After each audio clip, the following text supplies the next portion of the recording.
Go, Mark. Oh, man. I don't know what Ron was talking about.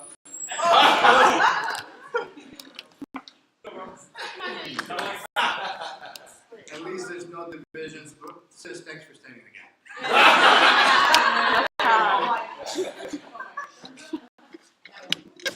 Awesome.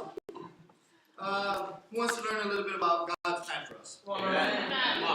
Sure. One thing I don't like is I signed up to be a Christian. I repented of all my sins. I went away from them. Then I got baptized. I was forgiven. I was like, man, I'm a Christian now. Then later on, I was like, what do I do now? Isn't it crazy to be a Christian and not having instructions?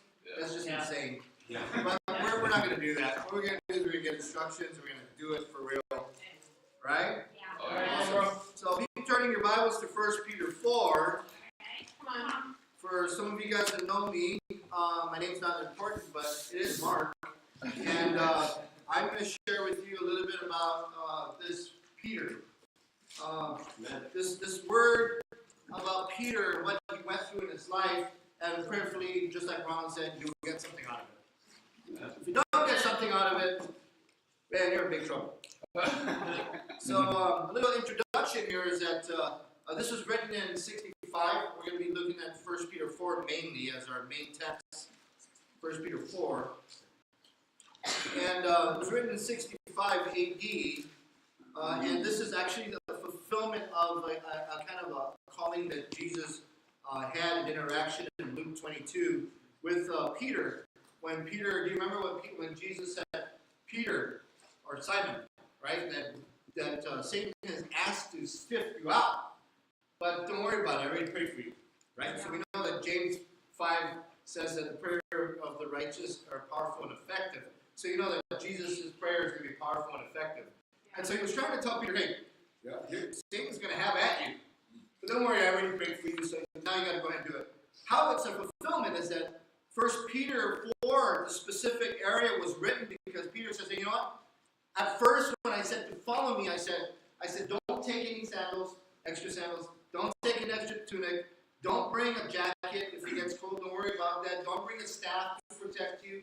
Don't even bring food. Don't even bring a wallet. He says, don't bring a purse. You just got to trust me. I am enough. The Word of God is going to feed people, and they're going to feed you. Yeah. Don't worry about it. But then in this, Luke 22, Jesus says, hey, take your purse with you. You're going to have to buy something. Sell your tunic. Go trade it in for some swords. We're going to battle. This is about to go down. Yeah. So now they're going, oh, we did. We sold it all. We did it in advance because we knew that we were going to do this. We got 2 swords total. And so Jesus says, that's enough. You remember what Peter did with the sword, right? It's not very good. He started cutting through lobes and stuff. They went and got into a gang fight. Everything fell to the ground. And like, oh my goodness, his earring fell on the ground. And so all of this happens. But the point was that Jesus said, Peter, when you abandon me, when you return, your job is to strengthen the feeble arms of your brothers. So when you turn, it was a prophecy of Jesus that Peter would leave him because he said that you will disown me 3 times before the rooster crows, and he did. But then Peter fell away in his heart, and then returned to Jesus. Jesus reinstates Peter. Peter preaches the gospel all the way through to the mid-70s, and then he gets killed. But during this time, the fulfillment was that he would go and encourage the brothers to stay faithful to the gospel. And this is where we pick up our text. And it's amazing. Peter was most said to have written this from Babylon. It was the center of writing, because you know that the Bible refers to him early on in Acts as unschooled and ordinary idiots, right? So you know that he probably needed to take some writing classes. In LA, we have the ICCM for guys who can preach, that want to do the job, but they don't know what they're doing, so they put in ICCM, and it helps them out a little bit, but then actually going to go on the job and learn how to do it for real. It's kind of, maybe it's going on right now.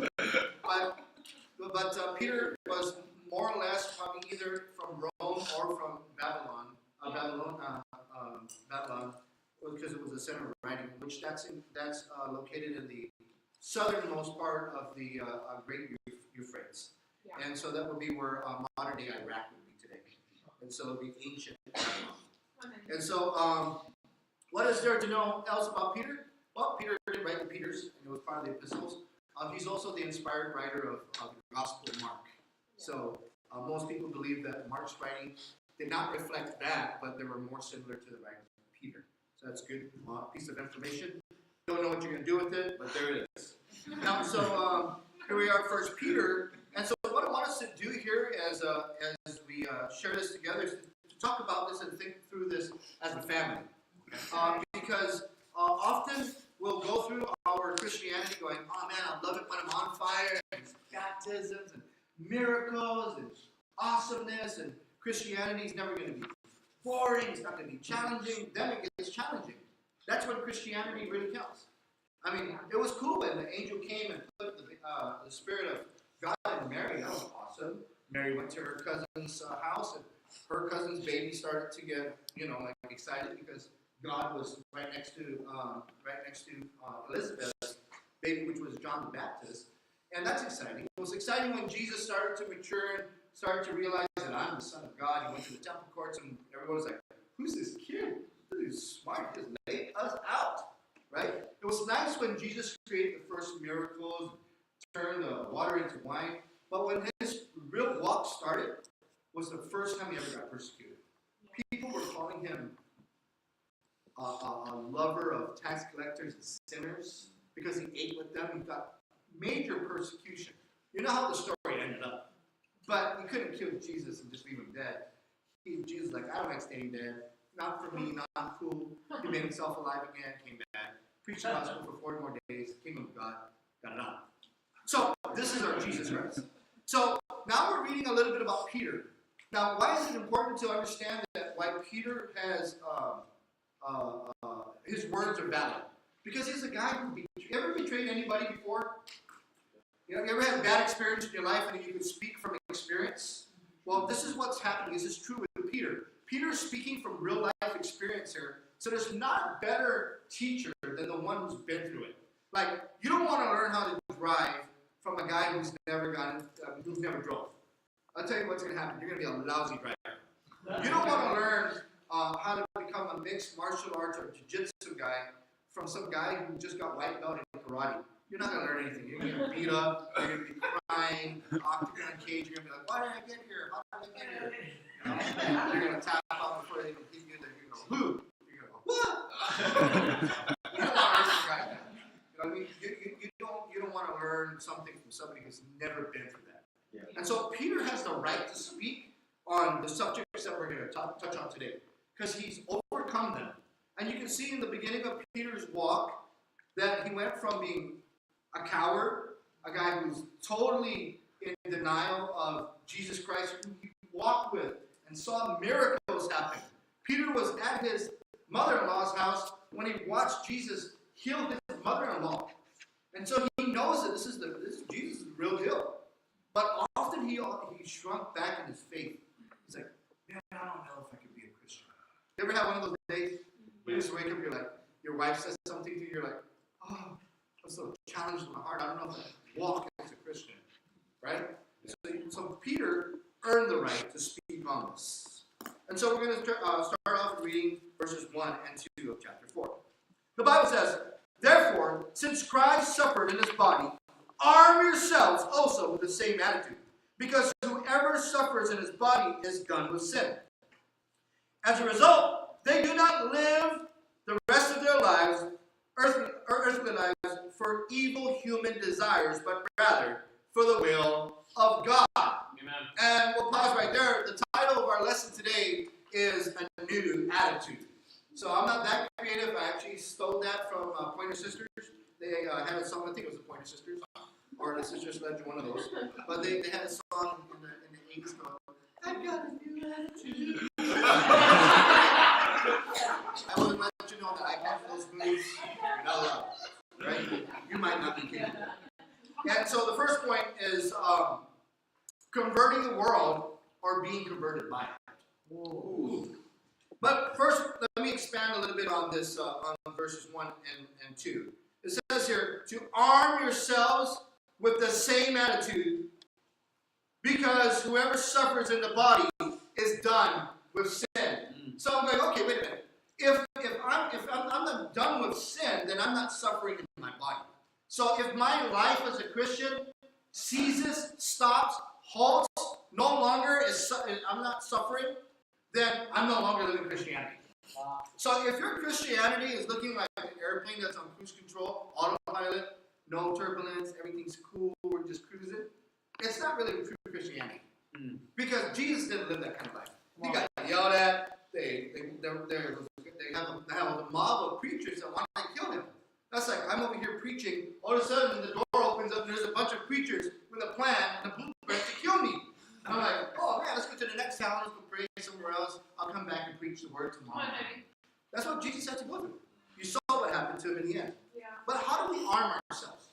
Like, I've been watching my son, because I have to tell him to lower down his TV every now and then. He took over my office already, I admitted this. But he has this Halo thing going on, and he's got his headsets and a couple of monitors, and he's got this, another tablet over here looking for extra powerful moves. And I remember the first time that he got the thing, he has this habit of getting games, and in the first 3 minutes he comes out crying, he's all, I can't even get past the introductory level. I was like, oh my goodness. I was going to fall away on account of the game. So get back in there and learn how to beat it. Boy, go on YouTube because your daddy can't help you with this. I don't know how to do these things. So he goes back in and goes, I just hate my life. I just want to be a real boy. So he gets the controller and he's just learning. He's going on YouTube. He's talking to his guy. Their name is Sting. So if you guys want to kick their butts, just look for Sting and lay them out. So he has this group called, no, Wasp. Sting? Wasp, yeah. Wasp. How do you know?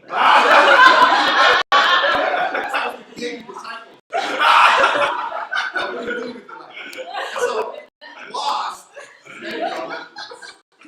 I'll consider that a confession. So this team Wasp, they gather around and they talk. So what they did was over time they started to gain these different levels.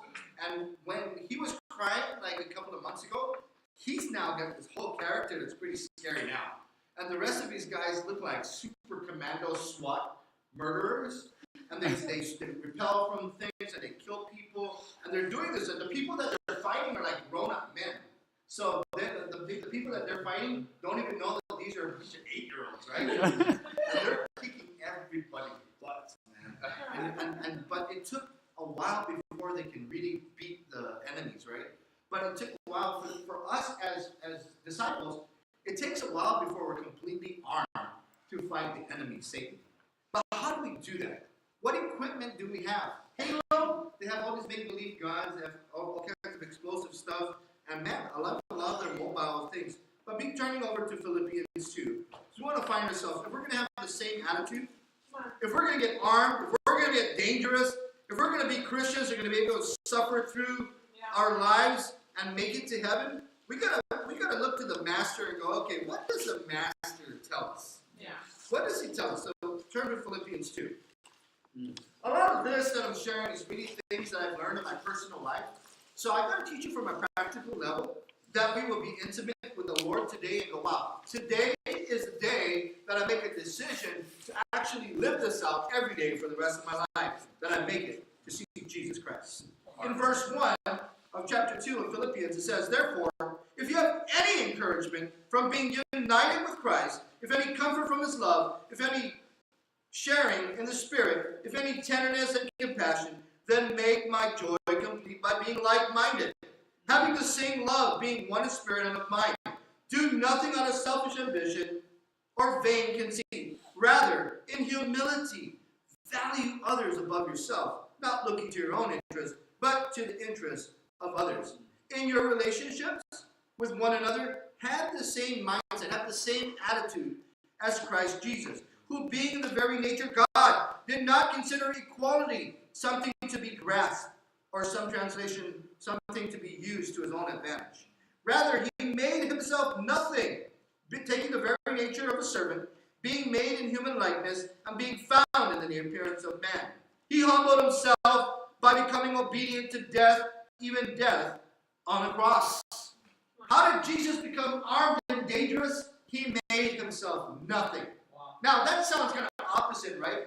Because like the Halo game, they did everything to gain all these different weaponries. They traded their old weapons for new weapons, and eventually became more powerful. With Jesus, what he did was he came down from the throne in heaven, put himself in a bodily form, and became like one of us. That's how he disarmed this world. That's how he overcame the world through humility. The Bible says that if we want to conquer this earth right now, overcome this world, we got to be armed and dangerous. Go back to 1 Peter 4, and I think that we learned something from the Master here. He says you got to be like-minded. You have to have the same attitude. Jesus made himself nothing. How are you doing this morning, making yourself lesser than someone so someone could be greater? Come on, honey. I don't know about you, but my wife and I had a little, I would call it a flare-up a couple of days ago. It felt like yesterday, but she was like, that was 2 days ago. So I was still working through it, you know. And so she was sitting on the couch, and I was in office mode, right? I was wearing shorts and a t-shirt. I said, don't be fooled by this. This is actually my office. I'm actually doing work right here.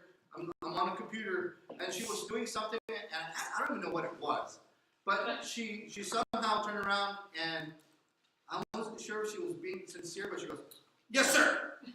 Yes, sir. Yes, sir. She did this like 3 times, and I was like, the first time I felt like, yeah.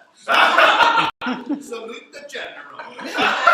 But the second time, I was like, is she being serious? I mean, I don't think the first salute really counted. Then the third time, I was like, okay, she is not saluting. She made me nobody. And so I got ticked off. I was like, Gary, you saluted me 3 times. And that sounds stupid, right? And I was like, are you being sarcastic? I'm over here trying to work and save the world, and you're over here being sarcastic. I just need you. I don't even remember what I wanted. All I know is that we got into this little thing. And so my teeth come out like a vampire. I don't know what happened, but I started turning green. My shirt was dripping. The first time, not from my front buttons. And Carrie was over there trying to hand out her hand like the whole, trying to calm me down. But then I noticed that I turned around, her eyes turned red, and she was like, oh my goodness, it's happening to her too. And so I was like, okay, time out. I gotta call a time out here.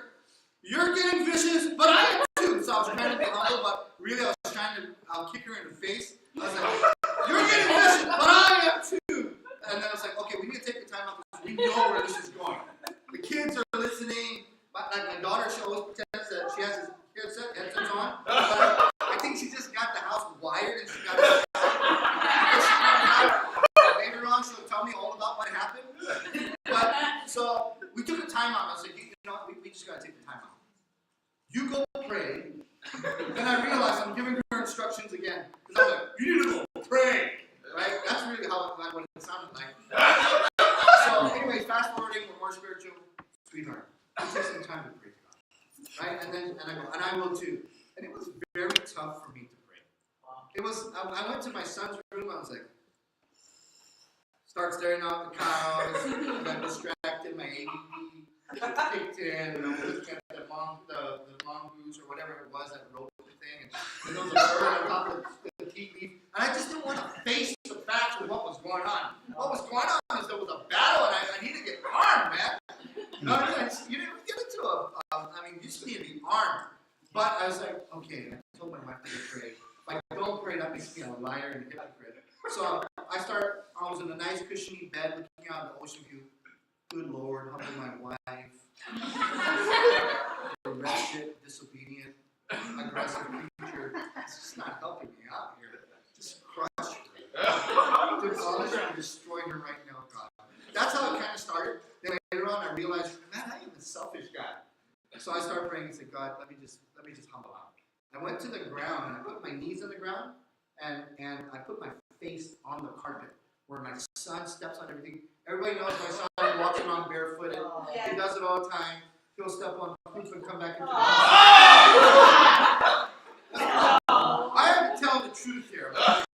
So he steps in his carpet, right? So I already know the possibilities are many. So I'm on the ground and I'm praying and my forehead's there and I'm like, you know what?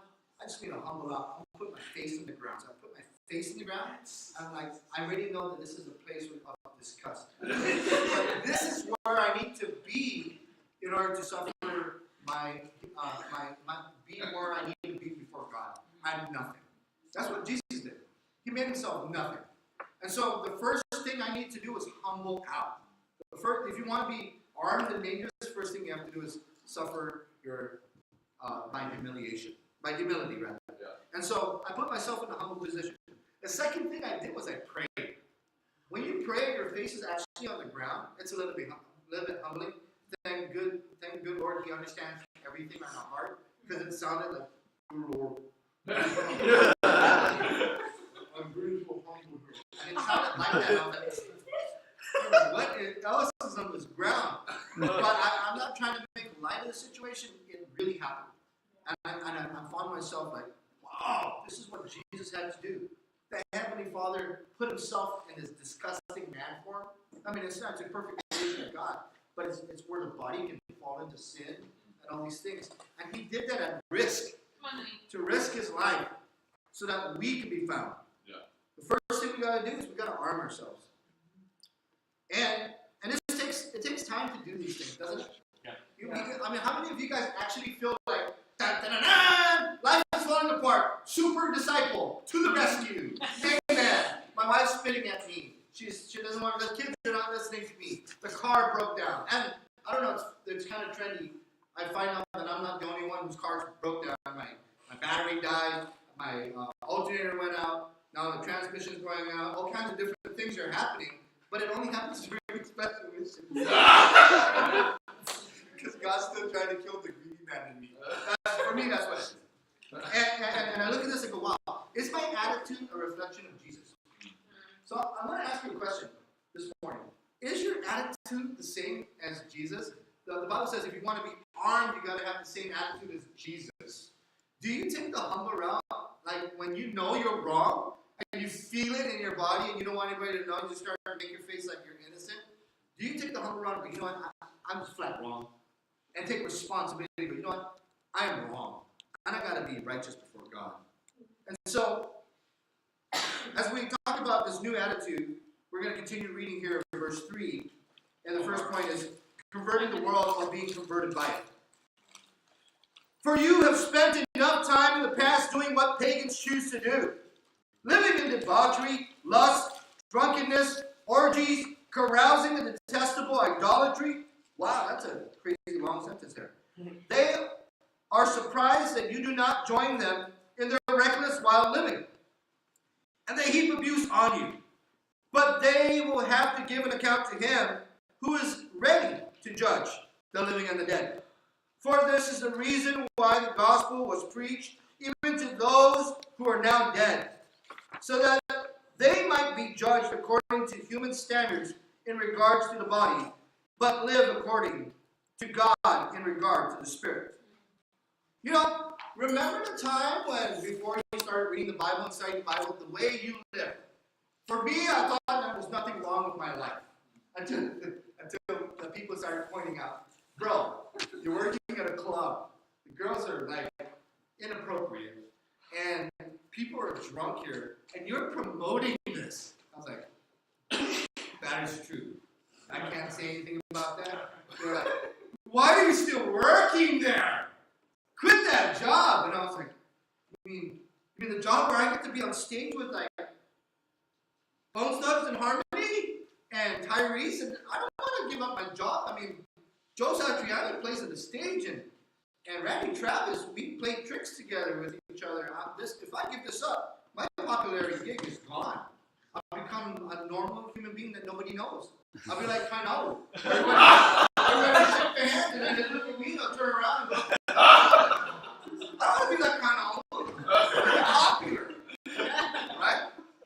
But the truth is, I was going to be a lonely man that did nothing and had zero. I was being that guy that went home and ate top ramen, you know? And no one is going to know me. I didn't want to give up my awesome job. I mean, bro, I was on a rotating stage with Hart, Cyndi Lauper, all kinds of, this is awesome. And there's a live band, and you're on the stage, and it's rotating, you know? Every 5 minutes, it takes a whole round. And this is amazing. And the band is live, and just like, I mean, this is amazing. I didn't want to give it up. I was offered 14 tickets every single concert. And when I saw those tickets and they're last minute, they're like $300, $400, $500 a piece. Woo! Money in the bank. That's like, there's a lot of perks that come with that. So it exposed my life, and I was like, oh man, this is why it was hard for me to be converted to Jesus Christ. It took so much for me to repent. It actually didn't take a lot. It just took for me to go, all right, this is all evil, wicked, mean, and nasty, and I just could stop. But when I stopped, and I decided, you know, I'm going to make Jesus Lord of my life, and I got into the waters of baptism, and I came out, I was like, yeah, forgiven. I mean, my walk was different. I was no longer 6 feet. I was like 5'12". You know, I was like, man, great. And it was amazing. I had an amazing feeling about me. My words, I stopped cussing. You gotta understand. If you think sailors cuss, man, I was really bad. I had to stop. My words changed. My whole being changed so much so that my coworkers accused me of being a homosexual. It's like, he doesn't make passes to us anymore. They were actually saying this. And I could hear them talking about me and saying these things. And I was like, man, these guys are making fun of me. Before I came in, hung over to work, nobody said anything to me. I would cuss and I would make passes and advances at my coworkers. Nobody said anything to me. Mark was an awesome angel. I changed my ways and I become like righteous before God's eyes, and now everybody's heaping insults on me. Then slowly but surely, the world started to baptize me back to the world. It was like, who's converting who here? Is Jesus really Lord of my life? I appreciate Ronald going, hey, you know what? The fact is that you can't serve two masters. Yeah. Right? So I lived my life as a disciple. I went to church, midweek, D times, all this stuff. But then slowly I started to miss like one contribution and two contributions. And then I would show up kind of late for the Bible talks, right? When it's just time just to eat. And then before you know it, I was just like, I didn't even call. No call, no show. Sometimes I'll come over to the church service in the morning, half-hearted. My life started to be miserable. I was there in the body, but not in my heart. I was being converted back by the church, by the world. But I want to ask you this morning.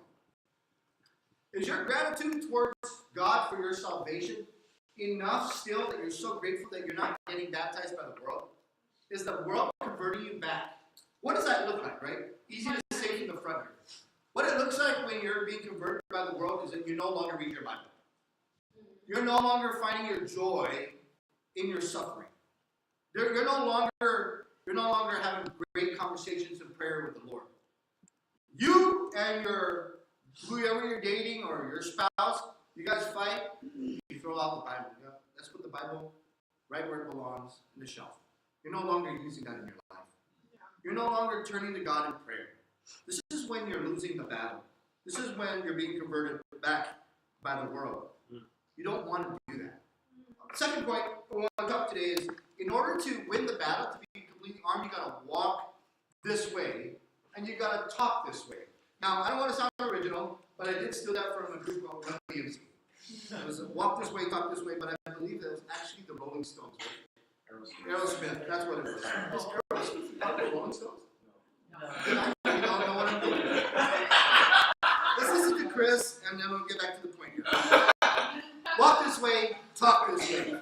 You ever there was a little embarrassing time one time I was studying the Bible with this guy, and he got baptized, but he apparently never really repented from his sin.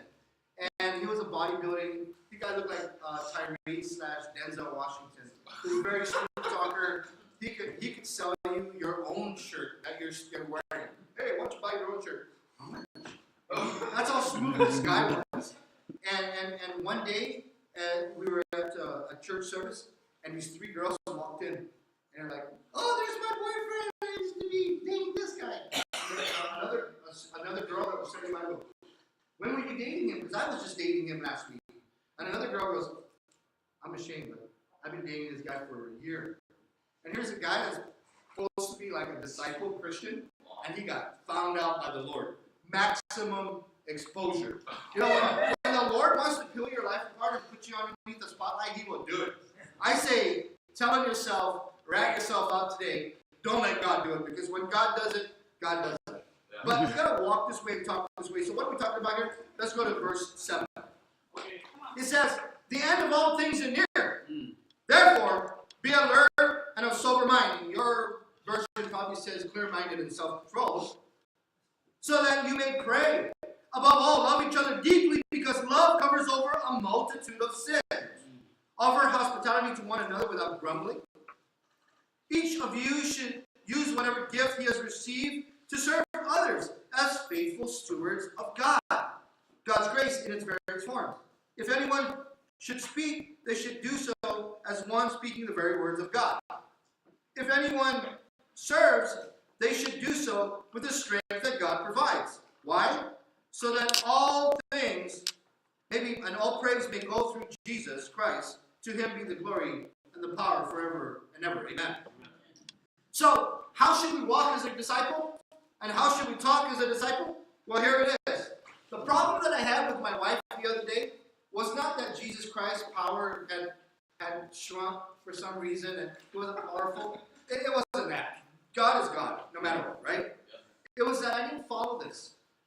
Levi and I were having our get-together. We were with our wives, and our wives were over here. I was sitting in the end of the couch, and Levi was there at the end of the couch. We were kind of tough, couple of tough guys, trying to tell our wives a thing or two so they can learn from us. Oh, yeah. But then, somehow, 30 minutes later, I found myself nearer to Levi. Now we're sitting close together. 5 minutes more, one of us would have been in each other's laps. And so, for some reason, I don't know what happened. But for some reason, as we were talking, I was like, one of the principles that I really do, Levi, is I have to be clear-minded and self-controlled so I can pray, because love covers over a multitude of sins. We were slouching, and our legs were dangling like on the ground. Afterwards, we were like feeling small because we had not been doing our job as brothers to encourage our sisters. So I'm going to spare you the hardship. Right? You who are single, you teenagers, you innocent, good, awesome life teenagers, and all of you campus guys. When you get married, you better practice this. And practice this now, today in your life. Okay. When you come to a situation where things get a little bit touchy, do this. Number one, remember that tomorrow's not promised. The end of all things are near. Right? Number one. Number two, be clear-minded and self-controlled. Now, if you're not clear-minded and self-controlled, what's going to happen when you walk into a conversation is in your mind, when you're sitting down and you're looking at your spouse or your partner or whatever, the brother or sister that you have a problem with, in your mind you're imagining that the angels are descending from upon high. And they're surrounding you in this hedge of protection because you just prayed earlier. And then this heart angel is just praying. And God is conducting this amazing deep time between you. But in reality, what happens is you get up, you're not self-controlled, you're like, hey bro, can I talk to you? See what it is, bro, is that you got a problem. And you need a flat repair, you need to change your face right now. I don't like your body the way you're looking at me. All of this is wrong, and you need to stop, you need to die. That would make me happy. God can just strike you down and die right now, that would be awesome. So, you see, that's what happens when we're not clear-minded and self-controlled. What happened with Carrie and I on a practical level is that we're family, right? So we live a transparent life. So Carrie was sitting on the couch, she was minding her business, and she was actually doing something for me. But I wanted her to put 5 more things on her, but I wanted it now. Do it now. That was a business mode, but she was still in pajama mode. It was like 7 in the morning. And we had 3 cups of coffee, and I was and 2 Bibles out. And I was at Command Central. And so I wanted Carrie to do 10 more things for me. I was like, come on, do 10 more things for me now. But she was like, oh, let me wake up. Right? I need to drop the kids to school first. But I was demanding all these things. So I gathered myself and said, okay, I need to help this situation. So I said, of being clear-minded and self-control, I said, man, why don't you do what I just asked you to do? Right? And she was like, yes, sir. Now I know what it feels like to be robbed for one day.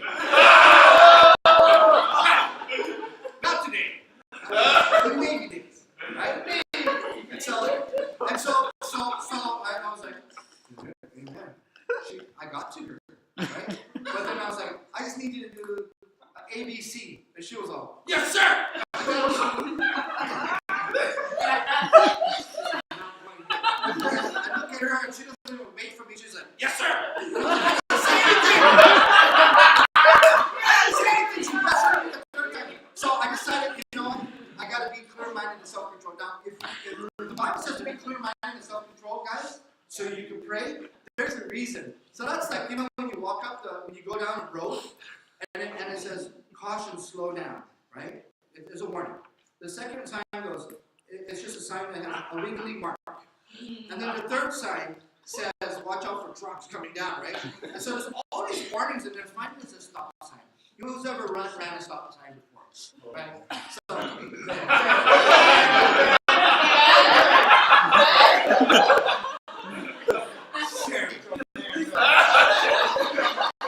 Sherry. Goodness gracious, I can't say, hey, did you run? Was that with my car? So all these warning signs are coming so that you can have success, right? But we run that stoplight spiritually, and we get into accidents because we're not paying attention. Be clear-minded. Know what's going on. Tomorrow's not promised. Be self-controlled. If you're not self-controlled enough to get into a conversation, just expect the worst. Just expect it like, oh, I wonder if this is going to go bad. Don't wonder no more. Just, you're going to be all bad. This is going to be 100% explosive. Divorce papers will be coming on here in the next week. The news media will hear about the buried body in the background. Wow. So, be self-controlled. And it says so you can pray. You know what happens when you pray? I don't know about you, but I was tasting the carpet and smelling whatever my kid stepped on. And there was like Lego pieces. Like there was this little what is that? I know it was like a hand of a Lego. And I was like, I feel so humble right now. But I finally humbled out. And I had to do whatever it took for me to be clear-minded, self-controlled, so I can pray. And you know what happened? The scriptures came to life. I met with my wife, and man, it was like a slow-motion love movie. And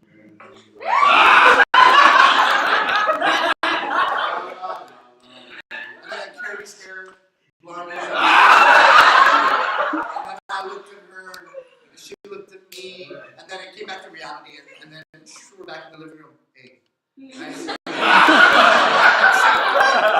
I was like, hey, you know what? I was mean, and I was bracing myself. Sometimes when you start to ask for forgiveness, you start off like, hey, you know, that was wrong. But you're not really being humble. And so usually my asking for forgiveness usually sounds like this. Hey, you know what? Let bygones be bygones. What's done before is not now. But then later on, the Spirit of God just crushing my heart. And then I'm like, you know what? This is a list of things I did wrong to you, and it offended God. That's when my wife usually has tears, and I'm puzzled. I'm like, am I making things worse, or are things getting better? I don't know. But we love each other again because the love covered all. Believe me, there was a multitude of sins. I told you that she was morphing into a vampire. I became the Incredible. This is a bad Marvel episode, but the Lord won because we got equipped, we got self-controlled, we prayed, we offered hospitality to one another. And we're not talking about, hey guys, tonight we drink, not that kind of hospitality. That's awesome too. But letting her into the home of my heart.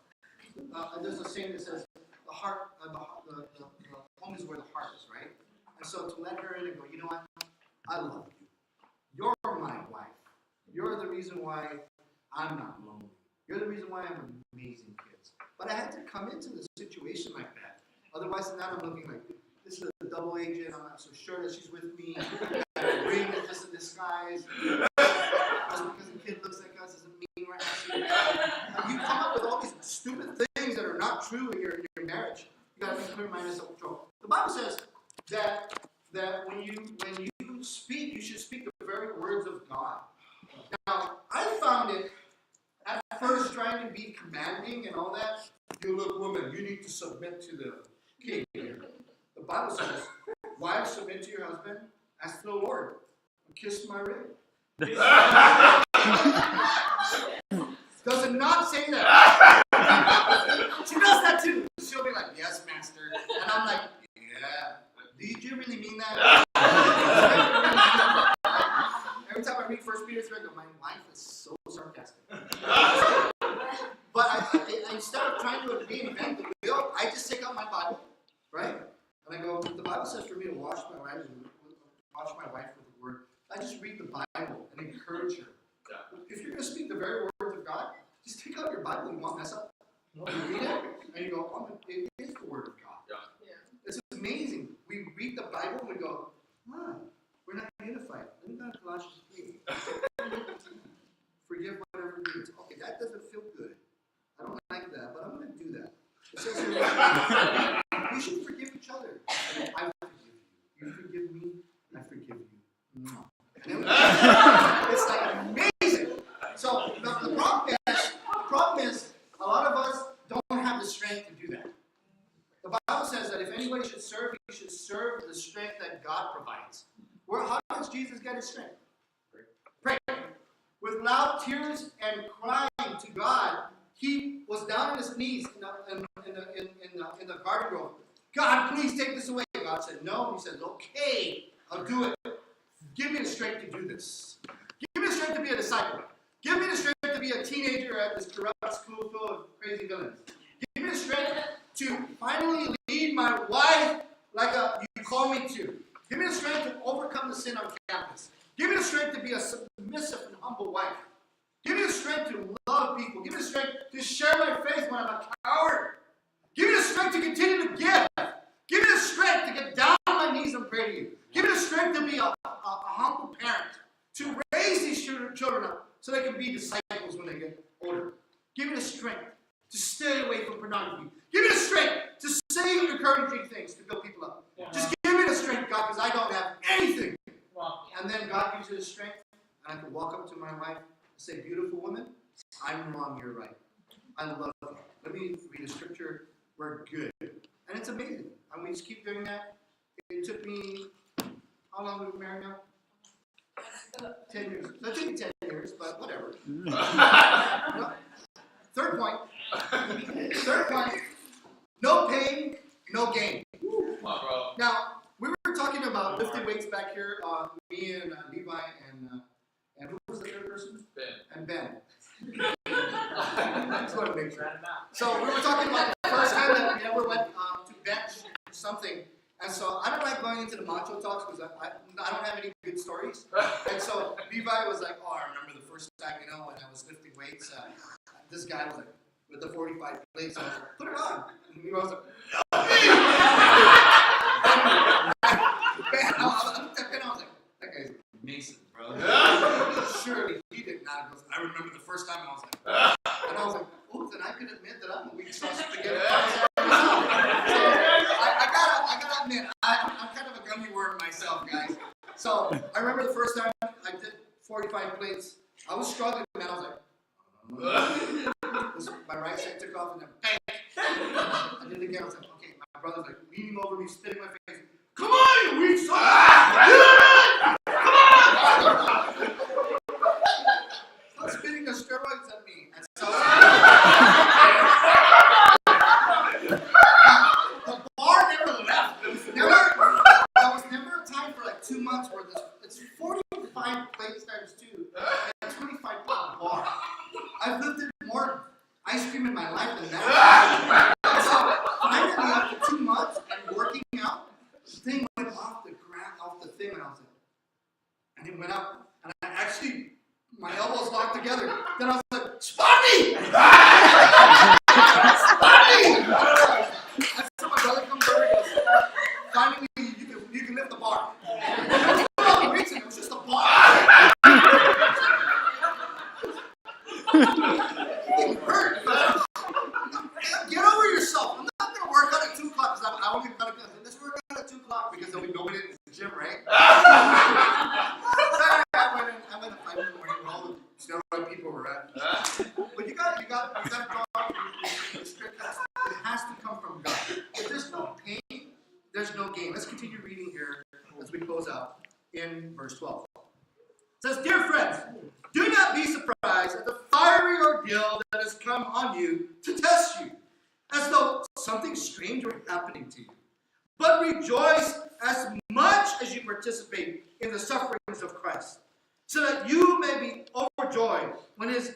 is revealed. If you're insulted because of the name of Christ, you are blessed. For the Spirit of glory and of God rest on you. If you suffer, it should not be as a murderer or a thief or any other kind of criminal or even a meddler. However, if you suffer as a Christian, do not be ashamed, but praise God that you bear that name. For it is time for judgment to begin with God's household. And if it begins with us, what will the outcome be for those who do not obey the gospel of God? If it is hard for the righteous to be saved, what will become of the ungodly and the sinner? So then, those who suffer according to God's will should commit themselves to their faithful Creator and continue to do good. And we end there in chapter 4. Amazing here. The first thing is that Jesus Christ is like, hey, when life gets hard, don't freak out, man. Don't freak out. He says, dear friends, do not be surprised at the fiery ordeal that comes on you to test you. Sometimes I get surprised that there's challenges in my Christianity. Like when I'm tested with my own purity in my mind, or purity of lust, or purity of thought towards another person. Like sometimes in my mind, like I'll talk to somebody, I'm like, ooh, just want to take your hair out of your head. In my brain, I'm like, nah, I don't really want to talk to you right now. I don't even want to allow myself to get into the situation. And sometimes I wonder, ooh, is this an attack of Satan? No, not an attack of Satan. It's my giving in to my own desires. I think we got to stop blaming Satan for everything. Yeah. I mean, when was the last time that Satan did something to you, really? It's our own desires and it's our own life situation. God gives us everything to escape the traps of Satan. Yeah. But it's not Satan. It's just ourselves and our bad decisions. Yeah. I think we should not be surprised anymore. When your life starts falling apart or your 3 cars all have problems, don't be surprised. It is a part of your Christianity. It's the part where you go, okay, the Bible says to me, but rejoice as much, right? So as much, right? As you participate in the sufferings of Christ. As much as you suffer is as much as you should be rejoicing. Yeah. That's what the Bible says. I didn't make it up. So here's the thing is, do you rejoice when you're eating your lunch? Yeah. I don't know about you, but I rejoice when I eat lunch. Do you rejoice when you're playing with your kids?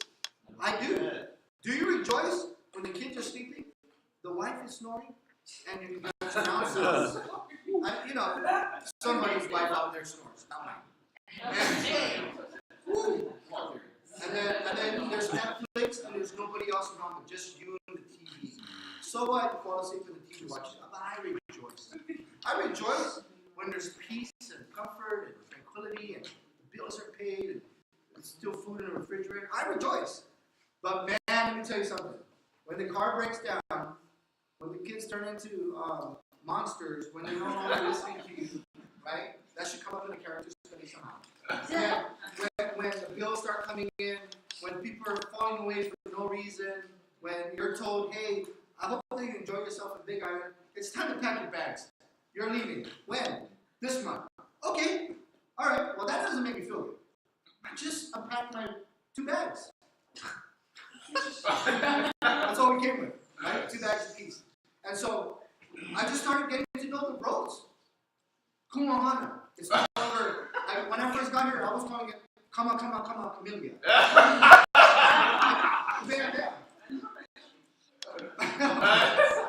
and I just started realizing where I should go, where I should not eat. I should eat at Burns, but only eat the smoked meat and the fish sandwich.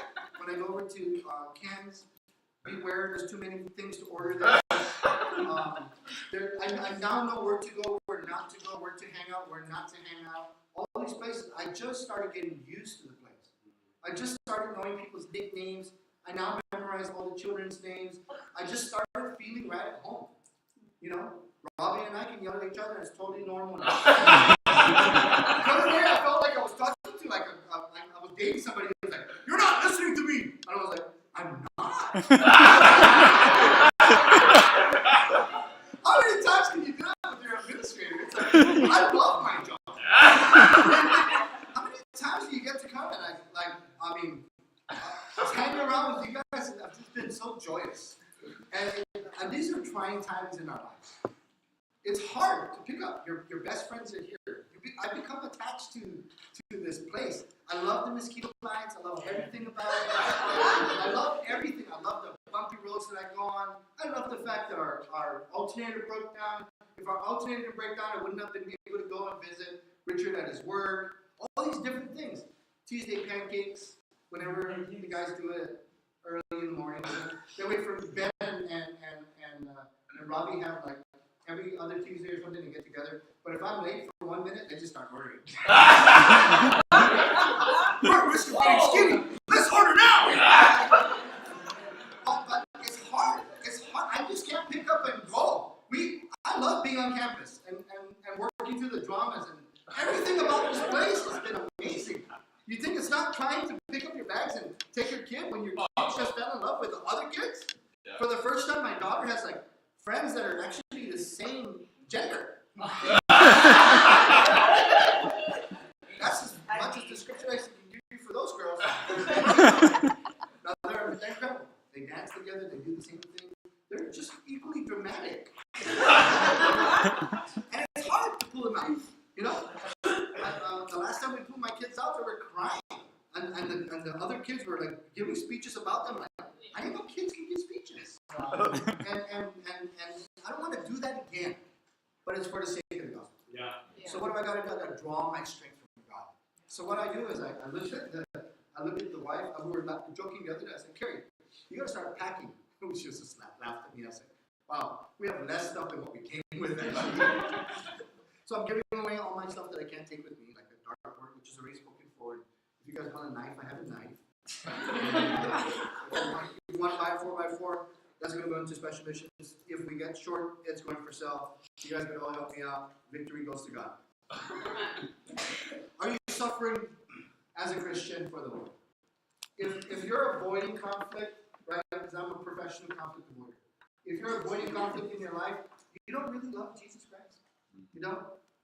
If you're avoiding facing weirdness, if you walk into a room and you're just like, this is an awkward situation, all eyes are on me. If you're not tackling that, you don't love Jesus.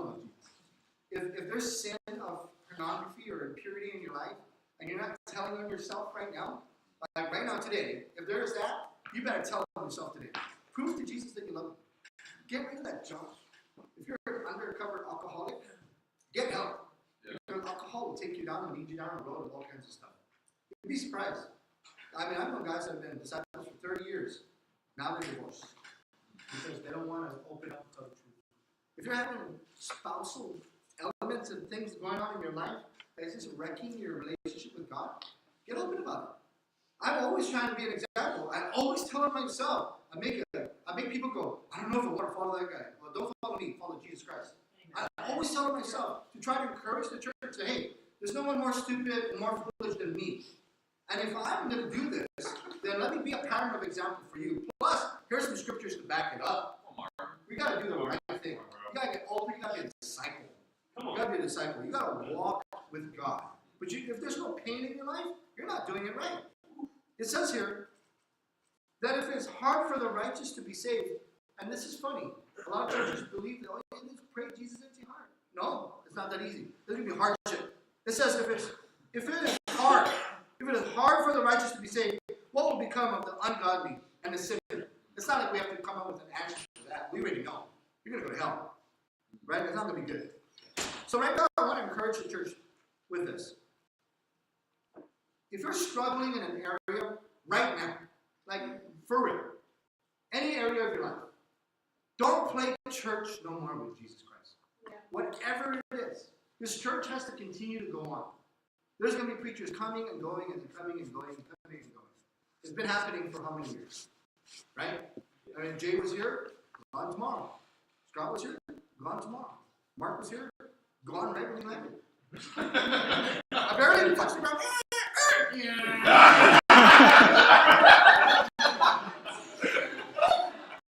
Nothing. The baggage didn't even get down. But that's how it's going to be. You know what's going to help us out to grow this church is our faithfulness to God. So if anything you take here, don't let the world convert you. You've already been converted by Jesus Christ. If you're studying the Bible or you're interested in studying the Bible, don't be foolish. Study the Bible and do what it says. Yeah. Tomorrow's not promised. That's what Peter says. The end of all things are near. Let me translate it to you. Tomorrow's not promised. It can be today. Today can be the day where we get. Those people on 9/11, they were just thinking they were going to go and type something, go to lunch, have an affair with the person next to them. Their wife would never know. Email, go online, look for a wife online. Do whatever it is that real people do, right? Yeah. Real sinners do. And then boom! The whole thing crushes. Then everybody's all, this is a time where we got to be close to God. After they cleaned up the mess, nobody loves God again. Because it's not evidence that we need God. You know what I mean? I'll tell you what the evidence of God is. Cut yourself. Don't do this. I'm just giving an example. You cut yourself, right? And you let that bleed. You put a little bit of pressure. It's going to stop bleeding. God made it so that your innards can stay inside your body. You don't have, most of us don't need hats. Because we have hair in our head.